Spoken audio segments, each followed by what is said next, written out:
तस्वीरों में आप जिस दवाइयों को देख रहे हैं, ये दवाइयाँ कोई जान बचाने वाली दवाइयाँ नहीं हैं। मुखबिर से सूचना मिली थी थाने में कि आईटीआई ग्राउंड के पास 5-6 लड़के इकट्ठे हैं और कुछ नशीली पदार्थ बेच रहे हैं, जिसकी सूचना पर टीम द्वारा दबिश दी गई।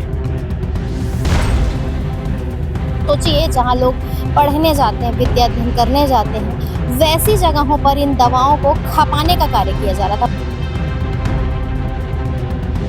एंड टू एंड जो विवेचना है उस पर भी फोकस किया जा रहा है कि ये लाते कहाँ से, उस पर भी हमारी विवेचना अभी जारी है। कितने ऐसे घर हैं जो तबाह हो चुके हैं नशे की वजह से।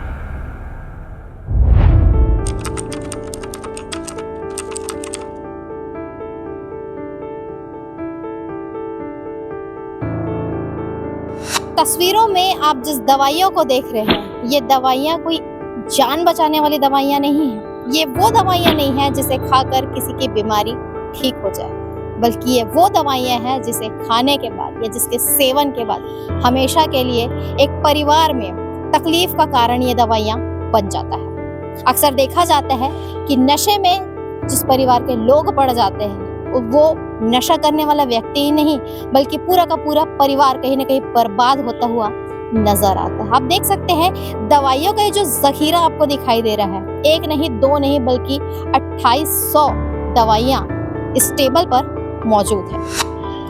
आखिर कौन है वो लोग जो लोग इन 2800 दवाइयों को दुर्ग और भिलाई के अलग अलग जगहों पर खपाने का प्रयास कर रहे थे? कुल 8 ये लोग हैं। कौन कौन है, क्या इनके नाम है, क्या इनकी उम्र है, कहाँ ये रहते हैं, विस्तार से बताते हैं। दरअसल पहला जो आरोपी है इस पूरे मामले में, उसका नाम बताया जा रहा है रजनीश पांडे, उम्र 22 साल और ये बालाजी नगर खुर्सीपार का रहवासी है। दूसरे की अगर बात करें तो दूसरा नाम यहाँ पर जो लिखा है विपिन जेम्स, जिसकी उम्र 22 साल, राजीव नगर खुर्सीपार है। तीसरा है श्याम कन्हैया विश्वकर्मा, जिसकी उम्र 22 साल, गौतम नगर खुर्सीपार। वहीं चौथा रणजीत राम 29 साल, बालाजी नगर खुर्सीपार। अभिजीत साहू 22 साल, राजीव नगर खुर्सीपार। अरबाज खान प्रगति नगर छावनी। सातवें की अगर बात करें तो फैजान अहमद 29 साल का ये है, केलाबाड़ी थाना पद्मनाभपुर का निवासी है। वहीं साहिल कुमार यादव जो 8वां आरोपी है इस पूरे मामले में, उसका नाम है, जैसे कि हमने कहा, साहिल कुमार यादव, उम्र है 18 वर्ष 4 माह, शिक्षक नगर दुर्ग का ये रहने वाला है। ये जितने भी 8 आरोपियों के नाम हमने बताए हैं, आप मेरे हाथ में देख सकते हैं। अभी अभी कंट्रोल रूम भिलाई सेक्टर 6 में प्रेस वार्ता की गई और पुलिस के अनुसार दी गई विज्ञप्ति के अनुसार ये 8 नाम हैं। जैसा कि इस पूरे मामले में कुल 8 आरोपी बताए जा रहे हैं, तो उसमें से आप सभी को बताना चाहेंगे कि जो भिलाई का खुर्सीपार है, खुर्सीपार में एक आईटीआई है। आईटीआई ग्राउंड में आप सोचिए जहां लोग पढ़ने जाते हैं, विद्या अध्ययन करने जाते हैं, वैसी जगहों पर इन दवाओं को खपाने का कार्य किया जा रहा था। वहां से कुल 6 आरोपियों को पकड़ा गया है। और अगर दूसरे जगह की हम बात करें, क्योंकि दुर्ग भिलाई में कल 2 जगह से कुल 8 आरोपियों को पकड़ा गया। जो 2 आरोपी हैं इन्हें दुर्ग के रविशंकर स्टेडियम के ठीक पीछे से पकड़ा गया है और वहीं जो 6 आरोपी है वो भिलाई के खुर्सीपार थाना क्षेत्र अंतर्गत आईटीआई है। आईटीआई के ग्राउंड में आप सोचिए ये लोग नशीली दवाओं को खपाने के काम से गए। तस्वीरों में जिन 8 लोगों को आप देख रहे हैं, यही वो चेहरे हैं जिन्हें आज पुलिस के द्वारा सामने लाया गया है कि कुल ये 8 लोगों के द्वारा शहर में किस प्रकार से नशा परोसा जा रहा था। इस पूरे विषय को लेकर के सेक्टर 6 कंट्रोल रूम में प्रेस वार्ता रखी गई थी। क्या कुछ बातें पुलिस प्रशासन की तरफ से कही गई, तो वो भी आप लोग को चलिए सुनाते हैं। खुर्सीपार थाना क्षेत्र में एक बड़ी कार्रवाई की गई है और यहाँ पर लगभग 2500 नशीली कैप्सूल्स बरामद किए गए हैं और कार्रवाई की गई है। कुल 6 आरोपियों को गिरफ्तार किया गया है। यहाँ मुखबिर से सूचना मिली थी थाने में कि आईटीआई ग्राउंड के पास 5-6 लड़के इकट्ठे हैं और कुछ नशीली पदार्थ बेच रहे हैं, जिसकी सूचना पर टीम द्वारा दबिश दी गई और मौके पर जाकर घेराबंदी कर उनको पकड़ा गया। तो उन 6 व्यक्ति मिले, उनकी तलाशी ली गई, जिन्होंने अपना नाम रजनीश पांडे, विनीत जोम्स, श्याम कन्हैया विश्वकर्मा, रणजीत राम, अभिजीत साहू और अरबाज खान उर्फ बाबू बताया। इनसे अलग अलग तलाशी लेने पर रजनीश पांडे से 192 नग नशीली कैप्सूल और टेबलेट बरामद हुए। इसी तरह से विपिन जेम्स के पास से 312 नग और सैमसंग का मोबाइल और जो बिक्री रकम है 300 रुपए वो भी प्राप्त हुआ। श्याम कन्हैया विश्वकर्मा से प्रॉक्सी का कैप्सूल 264 तक मिला, 350 रुपए उसका बिक्री रकम भी। रणजीत राम से 280 नग, इसी प्रकार अभिजीत साहू से 296 नग, अरबाज खान से 700 नग, लगभग 2500 टेबलेट के कैप्सूल उनसे जब्ती कार्रवाई की गई। इनके मोबाइल और इनके वहां पर जो वाहन थे उसको भी जब्ती में शुमार किया गया।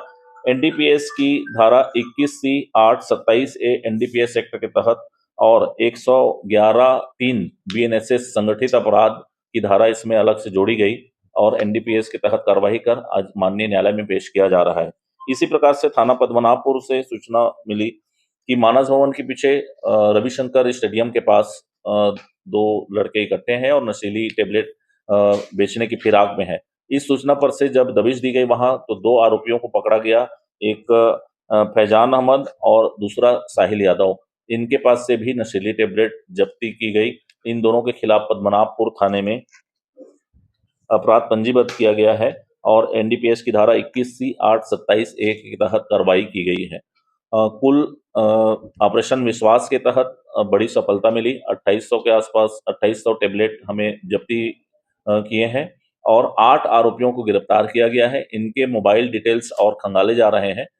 इनसे खरीदने वाले कौन थे, इनके ग्राहक कौन थे, उसकी भी डिटेल्स खंगाली जा रही है और ये एंड टू एंड जो विवेचना है उस पर भी फोकस किया जा रहा है कि ये लाते कहाँ से, उस पर भी हमारी विवेचना अभी जारी है। वो अभी बताएंगे। नेक्स्ट, जैसे आप लोगों को ध्यान होगा कि जब एक पद्मनाभपुर में इसके पूर्व में हुआ था और मोहन नगर में चिट्टा का प्रकरण था तो उसमें हमने 30 आरोपियों को अभी तक गिरफ्तार किए हैं। बस उसी तरह से ये कहाँ से लाते हैं और किसको बेचते हैं उन पर भी कार्रवाई होगी। अरबाज और विपिन के खिलाफ पूर्व में भी एनडीपीएस एक्ट का अपराध पंजीबद्ध है। पुलिस इनके मास्टरमाइंड तक कब तक पहुंची है? जिस तरह से पिछले 2 एनडीपीएस के एक्ट में हमने कार्रवाई करके मास्टरमाइंड तक पहुंचा, जो रूट, वो क्या रूट है, एक रूट गुरमीत सिंह को गिरफ्तार किया था, उसी तरह से इसमें भी जल्द गिरफ्तार करेंगे। लगातार दुर्ग पुलिस के द्वारा ऑपरेशन विश्वास चलाया जा रहा है और उस बीच में इस प्रकार की खबरें निकल करके सामने आना कि एक ही दिन 2 जगह से अलग अलग 2 जगहों से इस प्रकार से भारी मात्रा में दवाओं का जब्त होना, न जाने आज कितने परिवार ऐसे होंगे जिसके घर के लोग परेशान होंगे इन नशीली दवाओं और नशीले पदार्थों की वजह से। सुनने में जितना आसान लग रहा है, अगर वाकई में किसी रिकॉर्ड पर कभी हम बिल्कुल प्रयास करेंगे कि एक रिकॉर्ड आप सभी के समक्ष प्रस्तुत कर सके जिसमें बताएं कि अक्सर रिकॉर्ड में हमारे द्वारा दिखाया जाता है कि कितने ऐसे केसेस थे जहां पर इस प्रकार के अपराधियों को पकड़ा गया, लेकिन कभी हम ऐसा भी रिकॉर्ड निकाल कर आप सभी को दिखाने का प्रयास करेंगे कितने ऐसे घर हैं जो तबाह हो चुके हैं नशे की वजह से। आगामी समय में पूरा प्रयास हमारा होगा, क्योंकि जब कोई जिस प्रकार से आज 8 आरोपी जो है जब ये पुलिस की गिरफ्त में आए, अभी तो खैर ये अब जेल चले जाएंगे और उसके बाद कुछ महीनों बाद फिर से छूट जाते हैं और उसके बाद फिर से इस प्रकार के कार्यों में संलिप्त हो जाते हैं। जैसे कि अभी आपने सुना भी कि इसमें से 1 या 2 आरोपी ऐसे थे जिनके ऊपर पहले से इस प्रकार की कार्यवाही की जा चुकी। उसके बावजूद आप सभी देख सकते हैं कि दोबारा इनकी संलिप्तता इस प्रकार के मामलों में देखी गई। अब प्रश्न यहाँ पर ये उठता है कि जिस प्रकार से पूरे शहर में नशा परोसा जाता है उससे कितने लोग जो है प्रभावित होते हैं, कितनों का घर बर्बाद हो जाता है। तो बिल्कुल प्रयास रहेगा आप सभी के समक्ष हम कुछ ऐसे रिकॉर्ड्स दिखाएंगे जिसमें ज़रूर बताने का प्रयास करेंगे कि घर परिवार के लोगों पर क्या बीतती है जब उनके परिवार का कोई सदस्य नशेबाजी में उतर जाता है और घर परिवार किस प्रकार से टूटता चला जाता है, बिखरता चला जाता है। फिलहाल इस पूरे विषय को आप सभी कैसे देख रहे हैं, क्या कहना चाहते हैं, कमेंट सेक्शन में जाकर कमेंट करके ज़रूर बताइए। बने रहिए N24 न्यूज़ खबरों की दुनिया के साथ। एक ज़रूरी बात, चैनल को सब्सक्राइब करना बिल्कुल ना भूलें ताकि इसी प्रकार की नई अपडेट हम आप तक के पहुंचा सके। वीडियो को लाइक करें, शेयर करें। धन्यवाद।